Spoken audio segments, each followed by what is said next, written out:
Green গার্ডেনে বাঁকুড়া শহরের ইট কাঠ পাথর জঞ্জালের পাহাড় যেখানে শেষ, শুধুই কি ঘটনা না দুর্ঘটনা না আপনার আমার কথা? আদৌ কি মিটবে জলকষ্ট? চাষবাসী উন্নতি কতটা? কৃষক কি পাচ্ছে উৎপাদিত মূল্য? জেলার মেয়েরাও নেই পিছিয়ে, পড়াশোনার সাথে খেলাধুলাতেও সমান পাল্লা। শুধুমাত্র জেলার বার্তায়। নমস্কার, শুরু করছি জেলার বার্তা, জেলার মানুষের অন্তরের কথা। আপনাদের সঙ্গে আমি স্বাতী। শুরুতেই সংবাদ শিরোনাম।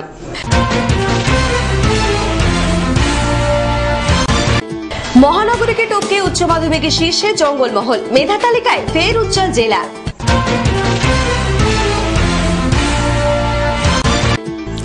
আসছে পঞ্চায়েত নির্বাচন, জোর কদমে চলছে তারই প্রচার পর্ব।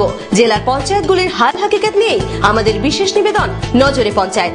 এই সপ্তাহে গঙ্গাজলঘাটি পঞ্চায়েত।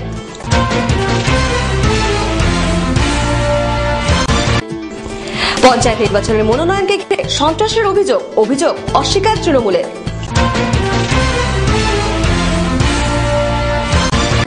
নদীর ভাঙনে ভূমিহীন গ্রামের বহু পরিবার, পার না বাঁধানোয় এবার ভিটে মাটি হারানোর আশঙ্কা।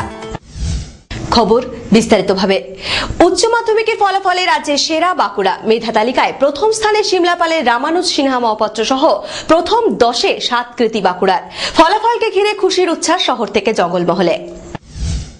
উচ্চ মাধ্যমিক পরীক্ষা শেষ হওয়ার 69 দিনের মাথায় প্রকাশিত হলো উচ্চ মাধ্যমিক পরীক্ষার ফলাফল।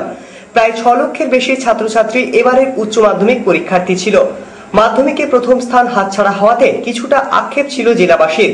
সেই আক্ষেপের অবসান ঘটিয়ে রীতিমতো চোখ ধাঁধানো সাফল্য জেলার। কৃতীদের মধ্যে রাজ্যের সেরা তথা মেধা তালিকায় শীর্ষে উঠে এলো বাঁকুড়া শহরের জঙ্গলমহলের সিমলাপালের মদনমোহন হাই স্কুলের ছাত্র রামানুজ সিনহা মহাপাত্র। রামানুজের প্রাপ্ত নম্বর 477। পড়াশোনা করেছি বলতে আমার কোনো ধরা বাঁধা কোনো নিয়ম থাকেনি। একটা মানে পড়তাম, যখন ভালো লাগতো পড়তাম, তারপর টিউশনে পড়াগুলো করতাম বা ক্লাসের পড়াগুলো করতাম ঠিকঠাক ওইভাবে। আমি কোনো নির্দিষ্ট কোনো স্টুডিয়াস ছিলাম না, খুব একটা বেশিক্ষণ পড়তাম না। এমনি তোমার সাহায্য কে কে করতে পড়াশোনার সময়?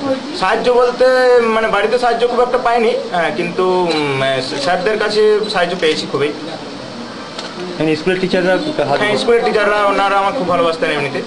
আর স্কুলে গেলে আমি সব বিষয়ে সাহায্য পেতাম এমনিতে। পড়াশোনা আমি কম করেছি, এটা আমি বলতে পারি। এটা বিশ্বাস না করলেও সত্যি। কেমিস্ট্রি প্রিয় সাবজেক্ট। হ্যাঁ, কেমিস্ট্রি। আপনি কি নিয়ে পড়াশোনা করতে চাই? আমি মেডিকেল মানে ডাক্তার নিয়ে পড়াশোনা করতে চাই, তাছাড়া কেমিস্ট্রি অনার্স করবো। যদি না পাই তাহলে কেমিস্ট্রি অনার্স করবো। এমনি তোমার পড়াশোনা ছাড়াও কি ভালো লাগে? পড়াশোনা ছাড়াও ওই ক্রিকেট ভালো লাগে, তাছাড়া মোবাইলে গেম খেলতে বা ল্যাপটপে গেম খেলতে ভালোবাসি। সাহায্য বলতে আমরা ছোট থেকে ওকে বিশেষ সাহায্য করতে হয় না, ও নিজে পড়াশোনা করতে সব দিনই ভালোবাসে। হ্যাঁ, তো আজ পর্যন্ত যে পড়াশোনা এখন পর্যন্ত যে পড়াশোনা করেছে উচ্চ মাধ্যমিক পর্যন্ত নিজে পড়াশোনা করেছে, কোনো ব্যাপারে কোনো রকম চাপ দেওয়া হয়নি ওকে। অন্যদিকে নজর কাড়া সাফল্য এসে যথারীতি রাজ্যের সেরা স্কুল বাঁকুড়া জেলা স্কুল। এই স্কুলের ছাত্র সায়ন্তন ঘোষ উঠে এলো 5ম স্থানে, তার প্রাপ্ত নম্বর 469। এছাড়াও এই স্কুলের ছাত্র সৌম্যজিৎ দত্তের প্রাপ্ত নম্বর 465। 450-এর কাছাকাছি পাবো, মানে এতটা আশা করিনি বোর্ডে স্ট্যান্ড করবো বলে। তারপরে আর তাছাড়া প্রিপারেশান বলতে এমনি টিউশন তো নিতামই, আমি ছটা মতো টিউশন ছিল। তাছাড়া বাড়িতে পড়তাম। তারপরে স্যাররা যে পরীক্ষাগুলো নিয়েছিল ইয়ের আগে, তারপরে ওটা অনেক প্রিপারেশানটা অনেকটা মানে কাজে লেগেছে আমার প্রিপারেশন করে। সবচেয়ে বেশি হেল্প কার কাছ থেকে? হ্যাঁ বাবা। আগামী দিনে কি হতে চাইছে? আমি কেমিস্ট্রি নিয়ে রিসার্চ করছি। মেধা তালিকায় 8ম স্থানে সৌম্যজিৎ, 9ম স্থানে যথারীতি দীপাঞ্জন চট্টোপাধ্যায় ও মৃন্ময় পালের নম্বর 464। আমার সবাইতে খুব ভালো লাগছে। আমি 450-এর আশা করেছিলাম, 464 পেয়েছি আর আমি 9ম স্থানে অধিকার করেছি। কেমন লাগছে এই মুহূর্তে এত ভালো রেজাল্ট করে?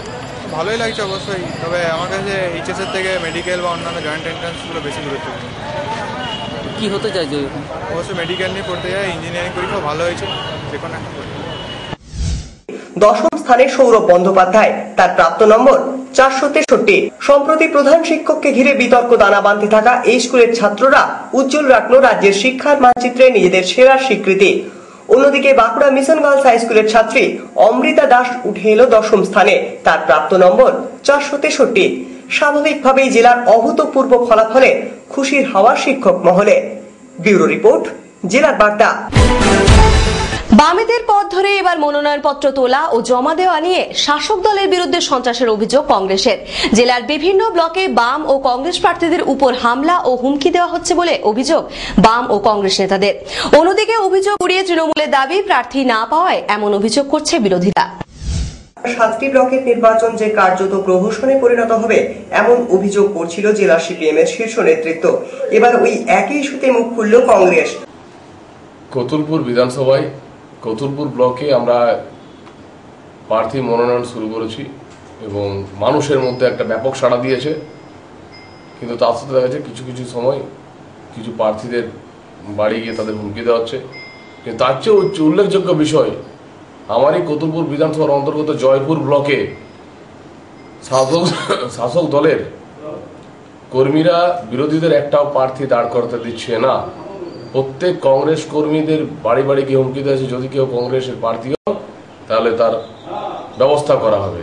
তো আমি নির্বাচন কমিশনার এবং জেলা শাসকের কাছে অনুরোধ করছি, জয়পুর ব্লকের প্রার্থী মনোনয়নপত্র যেন এসডি অফিসে করা হয়, এটাই আমি অনুরোধ করছি। নিরাপত্তা এটাই যে জয়পুর ব্লকে ফোর্স মার্চ করাতে হবে, তাছাড়া কোনো মতেই জয়পুর ব্লকে ভোট করানো সম্ভব নয়। জয়পুর ব্লকে ফুললি হবে, পুলিশ মার্চ যতক্ষণ না হবে ততক্ষণ পর্যন্ত কোনো মানুষ এগিয়ে আসছেন না, কারণ এখানে দুষ্কৃতীদের যা তাণ্ডব। কংগ্রেসের তরফে অভিযোগ করা হয়, জেলার 22টি ব্লকের বিডিও অফিসের সামনে প্রতিদিনই পালা করে জমায়েত করে সন্ত্রাসের পরিবেশ সৃষ্টি করছে তৃণমূল। এমনকি রীতিমতো হুমকির মুখে পড়তে হচ্ছে কংগ্রেস ও বাম কর্মী সমর্থকদের। জেলার 7টা পঞ্চায়েত সমিতি এলাকায় আমাদের প্রার্থীদের ব্লক অফিসে যেতে দেওয়া হচ্ছে না, মনোনয়নপত্র তুলতে দেওয়া হচ্ছে না। বিভিন্ন জায়গায় তৃণমূল সশস্ত্রভাবে ক্যাম্প করে বসে আছে, যথেষ্ট পুলিশের ব্যবস্থা নেই, পুলিশ নিরাপত্তা দিতে অপারগ। এই অবস্থাতে কি স্বাভাবিক নির্বাচন, অবাধ বা সুষ্ঠু নির্বাচন সম্ভব? আমরা মনে করি না। তৃণমূল কংগ্রেস যদি মানুষকে ভয় না পায় তাহলে নির্বাচনকে ভয় পাচ্ছে কেন? তাদের কি ধারণা যে মানুষ ভোট দিতে পারলে তৃণমূল জিতবে না? আটকাচ্ছেন কেন? নির্বাচনে জিতে রাজ্য সরকারে এসেছেন, কোনো অসুবিধা তো নেই, চালান রাজ্য সরকার। আবার নির্বাচনে জিতে আপনারা পঞ্চায়েতে আসুন, আমাদের তো কোনো অসুবিধা নেই। বাঁকুড়ার বিষ্ণুপুর, জয়পুর, কতুলপুর, ইন্দাস, পাত্রসায়ের, সোনামুখী ও তালডাংরা ব্লকে সন্ত্রাসের ঘটনা বারবার জেলা প্রশাসনকে জানানো হলেও কোনো ব্যবস্থা নেয়নি প্রশাসন বলে অভিযোগ। অন্যদিকে তাদের বিরুদ্ধে ওঠা সমস্ত অভিযোগে কার্যত উড়িয়ে দিয়েছে তৃণমূল। ভুল ধারণা, পুলিশ প্রোটেকশন চেয়েছিল, পুলিশ প্রোটেকশন দেওয়া হয়েছে। কোনো বিডিও অফিসের সামনে কোনো জমায়েত এলাও করবে না। নির্বাচন কমিশন যেভাবে বলেছে পুলিশ সেভাবে মোতায়েন করা হয়েছে। কোনো প্রার্থীকে আটকানো যাবে না। সমস্ত প্রার্থীরা প্রতিদ্বন্দ্বিতা করছে, কাগজপত্র সব পেয়েছে, কোনো অসুবিধা নেই।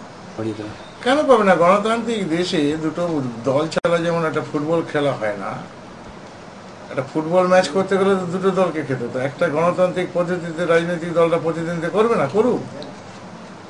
এইসব ফালতু চিৎকার করে ওরা লোক পাচ্ছে। সিপিএম কে মানুষ এখন সমর্থন করে না, ওদের হয়ে মানুষ দাঁড়াতে চাইছে না। ব্যুরো রিপোর্ট, জেলার বার্তা। অভাব আর দারিদ্রতার মাঝে ফিকে হতে বসেছে ভবিষ্যতে ডাক্তার হওয়ার স্বপ্ন। বাঁকুড়ার গঙ্গাজল ঘাটি ব্লকের গোবিন্দধাম গ্রামের প্রলয় তন্তুবাইয়ের প্রাপ্ত নম্বর 617। বাবা পেশায় ফেরিওয়ালা, মা গৃহবধূ, তাই উচ্চশিক্ষার খরচ সামলাতে না পারার দুশ্চিন্তা পরিবারের চোখে মুখে, আর তাই অনিশ্চিত দোলাচলে ছেলের ভবিষ্যৎ। আয় মাসে বড়জোর 1,500 টাকা। মা গৃহবধূ, বাড়ির হাজারো কষ্টের ঝক্কি ঝামেলার পর বেলমালা তৈরি করে সামান্য কিছু উপার্জন হয়, তাতেই বা কতটা? বড়জোর আরো 1,000 সব মিলিয়ে দ্রব্যমূল্য বৃদ্ধির বাজারে 3,000 টাকায় নুন আনতে পান্তা ফুরোয়। তাই সংসার সামলে ছেলেকে বাড়তি অর্থ দিতে পারেন না পড়াশোনায়, তাই কোনো প্রাইভেট টিউশন নেই। বুদ্ধিমান এই ছাত্রকে মাঝে মাঝে অবসর সময় দিতেন স্কুলের শিক্ষকরা। বাড়ির কাজে হাত লাগিয়ে যেটুকু অবসর পাওয়া যেত সেই স্বল্প সময় বই খাতা নিয়ে বসতেন গোবিন্দধাম গ্রামের ছাত্র প্রলয় তন্তুবাই।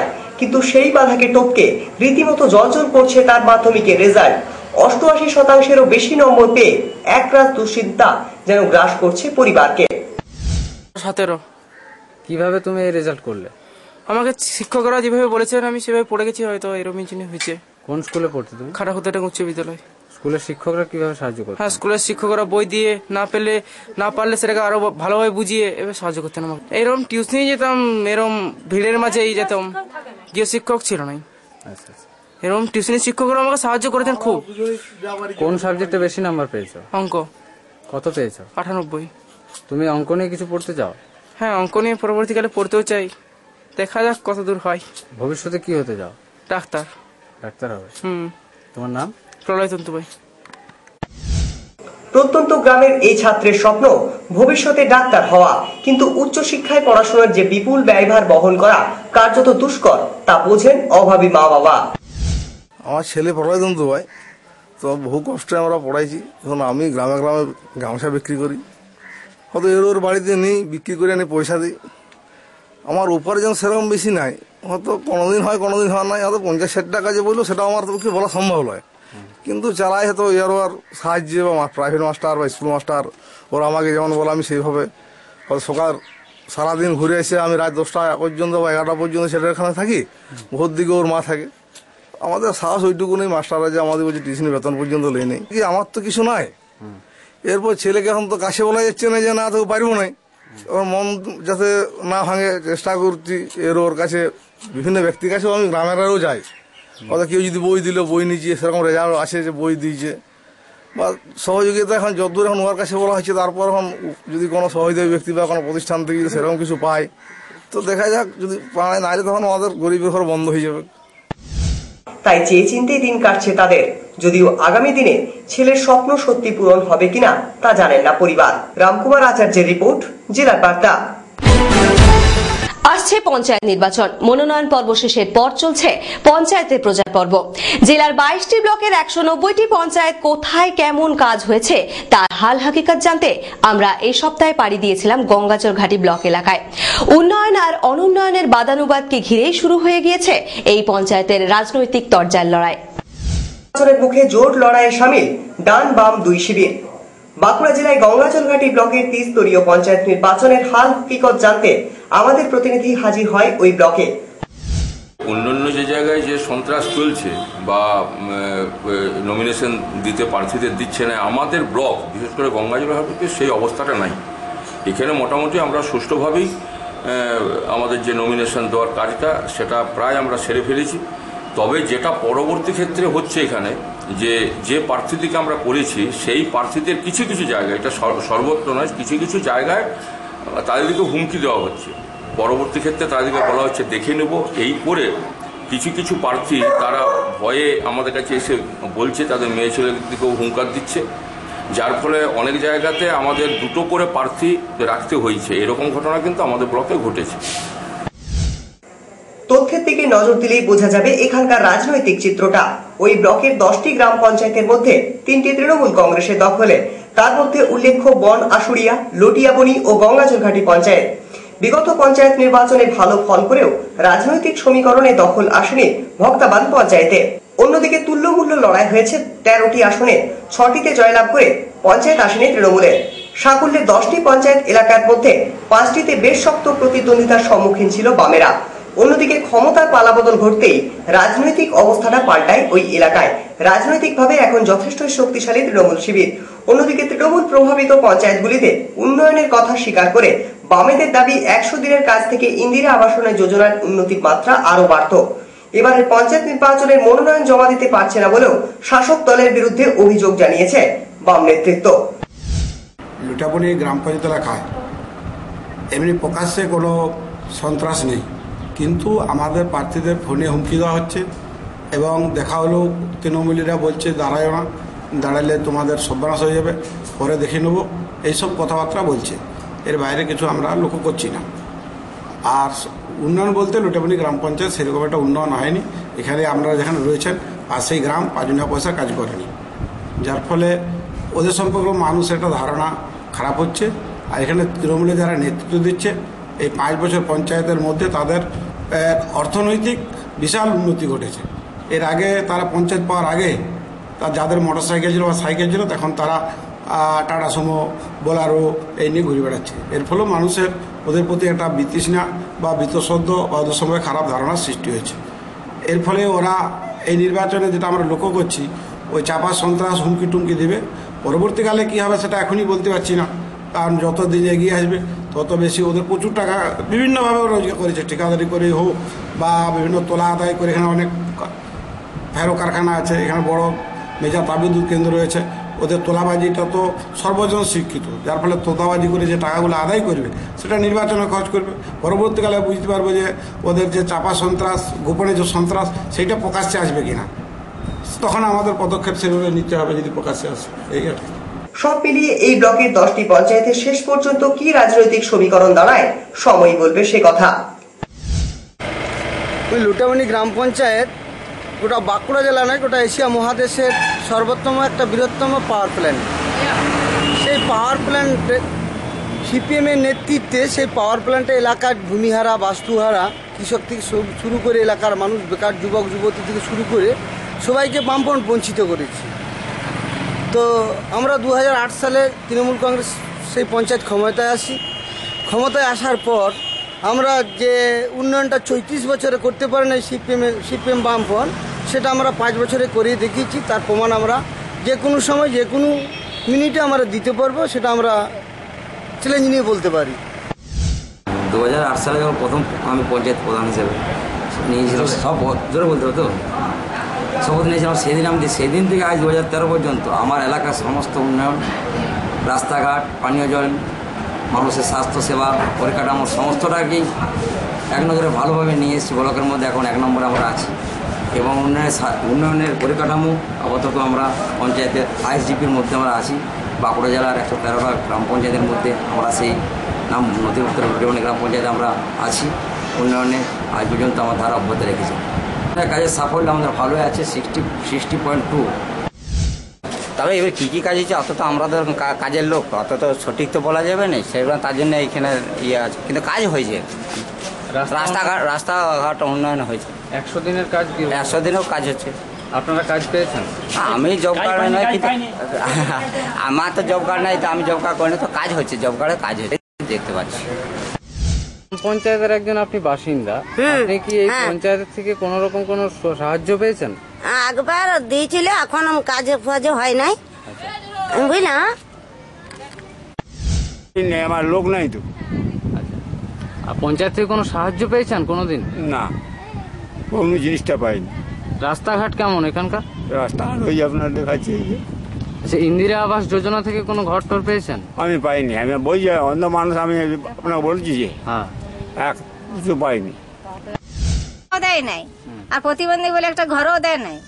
তাহলে এবারে আমাদের কি প্রধান দাঁড়াবে, কি করে বলবো প্রধানকে? আমরা প্রধান বলছে সই হবে না, বয়স হয় নাই, এই হয় নাই। 100 দিনের কোনো কাজ পেয়েছিলেন? কাজ পেয়েছিলাম, আমাদের পিতা ছেলেরা কাটবে, লোক নাই, কে কাটবে? আর বছর 100 দিনের কাজ হয়েছে, এই বছর নাই। ইন্দিরা আবাস যোজনার কোনো ঘর টর না, ইন্দিরা আবাসের ঘর নাই। একটা প্রতিবন্ধী ইন্দিরা আবাসের ঘর দেওয়া দরকার, কিছু পায় না পায়। প্রতিবন্ধীদের ভাতা পান না? না। পঞ্চায়েত থেকে কেউ আসেনি আপনাদের গ্রামে? না, আসছে তো, কিছু করছে নাই। খালাসে বলছে বয়স হয় নাই, এই হয় নাই, 80 পাস পারমিশন হয় নাই, তোমার হবে না। রামকুমার আচার্যের রিপোর্ট, জেলার বার্তা। এখনই নেব একটা ছোট্ট বিজ্ঞাপন বিরতি, সঙ্গে থাকুন, দেখতে থাকুন জেলার বার্তা। শীতের রুক্ষ বিকেল হোক বা গ্রীষ্মের হাঁপ ছাড়া দুপুর শেষে পড়ন্ত বিকেল, বৎসরের 6 ঋতু 365 দিন এক সুন্দর প্রাকৃতিক পরিবেশের মুক্তির আনন্দ দিতে এবার বাঁকুড়াবাসীর কাছে হাজির গ্রিন গার্ডেনে। বাঁকুড়া শহরের ইট, কাঠ, পাথর, জঞ্জালের পাহাড় যেখানে শেষ, সেই গন্ধেশ্বরী নদীর পাড়ে 45 বিঘে জমির উপর গড়ে উঠেছে শহরবাসীর স্বপ্নের ঠিকানা গ্রিন গার্ডেনে। পরিবার পরিজন নিয়ে পিকনিকে মেতে ওঠাই হোক বা একান্ত আপনজনকে নিয়ে গাছের ছায়ায় দুদণ্ড নিরালায় বসে থাকা, সবকিছুরই ব্যবস্থা করে দিতে প্রস্তুত বাঁকুড়ার গ্রিন গার্ডেন। আর শিশুরা, গ্রিন গার্ডেন ঢুকতেই রয়েছে বিশাল ডাইনোসর, রয়েছে ব্যাঙ, অজগর, ময়ূর সহ অজস্র মডেল, যা শুধু আপনার স্নেহের শিশুটিকেই নয়, আপনাকেও নিয়ে যাবে প্রাগৈতিহাসিক যুগে, স্বাদ এনে দেবে বন্য জীবনের। আর তার পাশাপাশি স্বয়ংক্রিয় রোবট, মোটর গাড়ি, এমনকি হেলিকপ্টারের মতো আধুনিক যন্ত্রের অফুরন্ত সম্ভারে সেজে উঠেছে গ্রিন গার্ডেন। পার্কের এক প্রান্তে রয়েছে স্বচ্ছ জলে টলমল বিশাল লেক। লেকের জলে প্যাডেল বোটে চেপে রাজহাঁস হয়ে ভেসে বেড়ানো বা রেসের ঘোড়ায় চেপে ঘোড়সওয়ার হওয়ার স্বপ্নটাকেও আপনি স্বচ্ছন্দে পকেটে পুরে নিতে পারেন এখানে।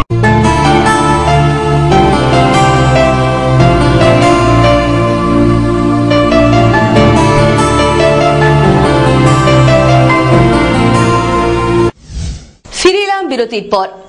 গ্রামের কারো বা 10 বিঘে তো কারো 12 বিঘে 3 ফসলি জমি ছিল। আমন বোরো ছাড়াও আলু ও শাকসবজির চাষ করে বছরভর নিশ্চিন্তে চলে যেত পরিবারগুলির। কিন্তু দ্বারকেশ্বর নদের ভাঙনে আজ আর জমির অস্তিত্বটুকুও নেই। নদের পার না বাঁধানোয় এবার বর্ষায় ভিটে মাটিটুকু হারানোর আশঙ্কায় দিন গুনছেন বাঁকুড়ার বিষ্ণুপুর এলাকার আইচবাড়ি ও দমদমা গ্রামের মানুষ। দ্বারকেশ্বর নদের পাড়ে গ্রামের অধিকাংশ কৃষিজীবী। পাড়ের উর্বর মাটি ও সারা বছর দ্বারকেশ্বর নদে বয়ে যাওয়া জল পাম্পে করে তুলে তা দিয়ে বছরে আমন বোরো ছাড়াও আলু, ঝিঙে, বেগুন, করলা ফলাতেন গ্রামবাসীরা। বছরে 3টে ফসল ফলায় পরিবারগুলিতে তেমন অভাব কোনোদিনই ছিল না। কিন্তু গত কয়েক বছরে দ্বারকেশ্বর নদে শুরু হয়েছে ভয়াবহ ভাঙন। প্রতি বছরই বর্ষায় কয়েকশো বিঘে ভূমি চলে যায় নদী গর্ভে। ধীরে ধীরে জমি জমা সর্বস্ব খুইয়ে কার্যত পথে বসেন আইচবাড়ি ও দমদমা গ্রামের বহু কৃষক পরিবার। গত বিধানসভা নির্বাচনের আগে বর্তমান শাসক দলের পক্ষ থেকে প্রতিশ্রুতি দেওয়া হয়েছিল ক্ষমতা পেলেই দ্বারকেশ্বরের পাড় বাঁধার ব্যবস্থা করা হবে। তারপর 2 বছর কেটে গিয়েছে।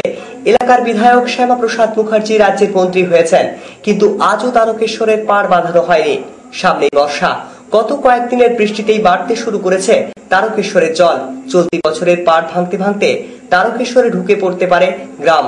ফলে শেষ সম্বল ভিটে মাটিটুকু হারানোর আশঙ্কায় দিন কাটছে গ্রামবাসীদের। আমাদের বর্ষার সময় এই জায়গা ভেঙে যায়, দিয়ে ধান লাগানো চলে যায় এই নদীতে, পড়ে যায়, অনেকই ক্ষতি হয়ে যাচ্ছে। এই জন্য সবজিও চলে যায়, গাছ আর সব চলে যাচ্ছে। দ্বারকেশ্বর নদী যখন বর্ষা আছে, নদীতে খুব জল বেড়ে যায়, তখন চারদিকে এগুলান ডুবে যায়, জমি জায়গা ডুবে যাওয়ার পরে কিছু ফসলের ক্ষতি প্রচুর হয়ে যায়।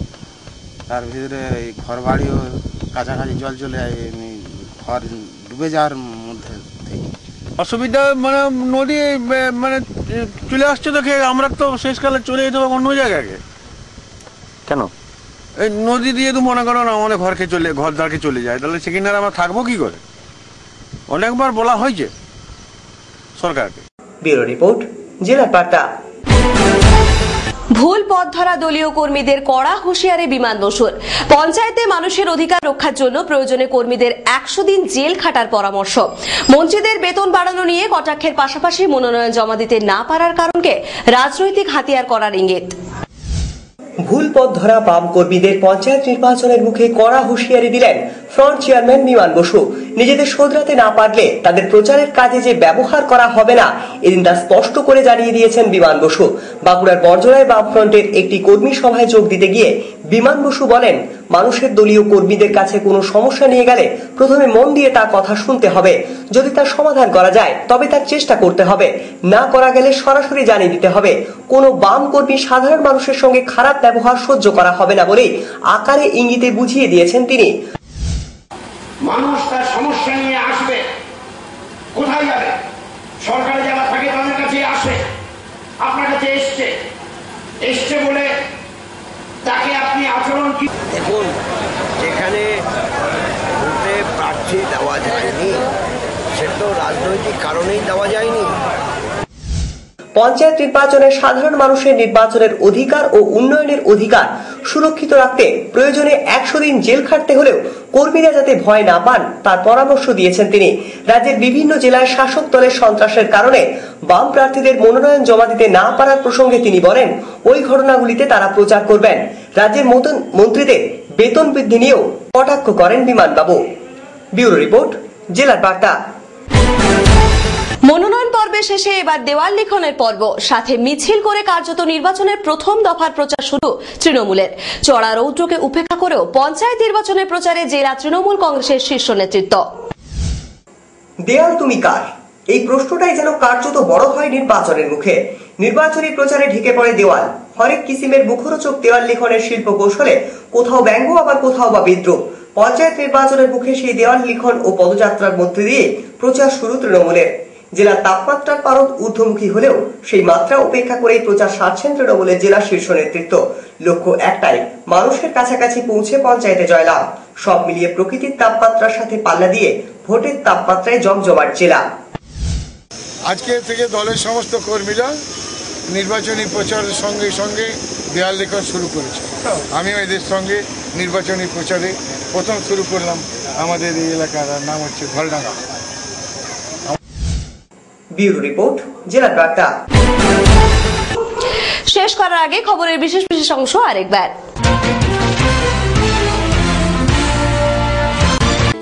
মহানগরীকে টপকে মাধ্যমিকের শীর্ষে জঙ্গলমহল, মেধা তালিকায় ফের উজ্জ্বল জেলা।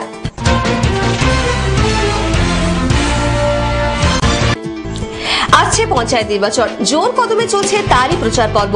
জেলার পঞ্চায়েতগুলির হাল হাকিকত নিয়েই আমাদের বিশেষ নিবেদন নজরে পঞ্চায়েত। এই সপ্তাহে গঙ্গাজলঘাটি পঞ্চায়েত।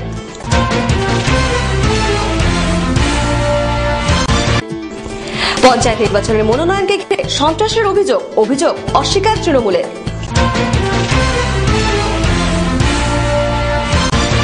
নদীর ভাঙনে ভূমিহীন গ্রামের বহু পরিবার, পার না বাঁধানোয় এবার ভিটেমাটি হারানোর আশঙ্কা। আজকের মতো জেলার বার্তা এ পর্যন্তই। পরবর্তী খবর দেখুন আপনাদের প্রিয় চ্যানেলে ঠিক এ সময় এদিনে। ততক্ষণের জন্য বিদায় নিচ্ছি। দেখতে থাকুন জেলার বার্তা, জেলার মানুষের অন্তরের কথা। নমস্কার।